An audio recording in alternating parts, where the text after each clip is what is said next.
Underrated যেটা বললেন সেটা তো আপনাদের মাধ্যমেই হয়। এটা তো আর আমি যে যে বলতে পারবো না যে আমি কেমন ক্যাপ্টেন্সি করি। আমি চেষ্টা করি যেই যখন যেখানকার দায়িত্ব পাই আমি 100% দিতে, এবং আমার যে টিম থাকে সেই টিমটাকে কিভাবে বেস্ট পারফরমেন্সটা সবার কাছ থেকে বের করে নিয়ে আসা যায়, এটাই আমার মূল প্ল্যান থাকে। আর ঢাকা ক্যাপিটালস আপনারা যদি টিমটা দেখেন, আমাদের ওয়েল ব্যালেন্স টিম। লোকাল আমাদের অ্যাডভান্টেজ হচ্ছে এক্সপিরিয়েন্স। আমি টি-20 ফরম্যাট, অনেকে হয়তো বা বলতে পারে এটা ইয়াংদের খেলা, বাট আমি পার্সোনালি ফিল করি এটা হচ্ছে এক্সপিরিয়েন্স প্লেয়ারদের খেলা।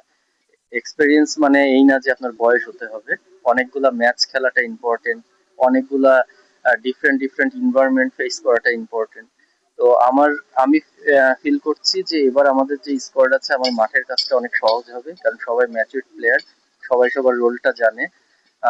এরকম টিম হলে আপনার মাঠের কাজটা ক্যাপ্টেনের অনেক কমে যায়। আমি প্রথম থেকেই ফ্র্যাঞ্চাইজের কাছে একটা রিকোয়েস্ট ছিল যে যত তাড়াতাড়ি সম্ভব বিদেশি প্লেয়ারদেরকে যেন টিমে ইনভলভ করা হয়।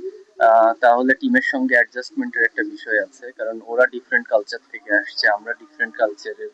একই ড্রেসিং রুম যেহেতু শেয়ার করব, সেহেতু আমাদের যে কালচার আছে ওদের যে কালচার আছে, এটা সমন্বয়ে কিভাবে টিমটাকে প্রপার ভাবে জেলিং করা যায়, এটা খুব ইম্পর্টেন্ট।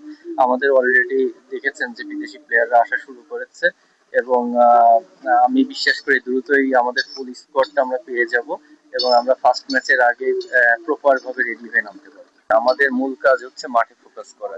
বাইরের কাজটা যদি গোছানো থাকে তাহলে মাঠে ফোকাস করাটা অনেক ইজি হয়। তো আপনারা দেখতে পাচ্ছেন যে সবকিছু ওয়েল প্রিপেয়ার্ড, ওয়েল অর্গানাইজড। তো এই অবস্থায় আমাদের একমাত্র মাঠের খেলা ছাড়া অন্যদিকে আমাদের কোনো ফোকাস নেই, এবং আমাদের ফার্স্ট বল থেকেই আমরা পুরোপুরি প্রিপেয়ার্ড থাকবো আমাদের সেরাটা দেওয়ার জন্য। সবকিছু মানিয়ে নিতে হবে। আর সিলেট আমরা জানি খুবই সুন্দর একটা ভেন্যু, বাংলাদেশের বেস্ট ভেন্যু বলা চলে। আমাদের কাছে কোন মাঠে খেলছি সেটা ইম্পর্টেন্ট না, কেমন মাঠে কেমন উইকেটে খেলছি সেটা ইম্পর্টেন্ট। তো আমি মনে করি যে এখান থেকে এখানে ভালো উইকেট থাকবে, গ্রাউন্ডও অনেক ভালো। শুরু থেকেই যদি একটা ভালো হাই ভোল্টেজ ম্যাচ হয়, হাই স্কোরিং ম্যাচ হয়, তাহলে টুর্নামেন্টের প্রথম থেকে প্লেয়াররা অনেক কনফিডেন্ট থাকবে।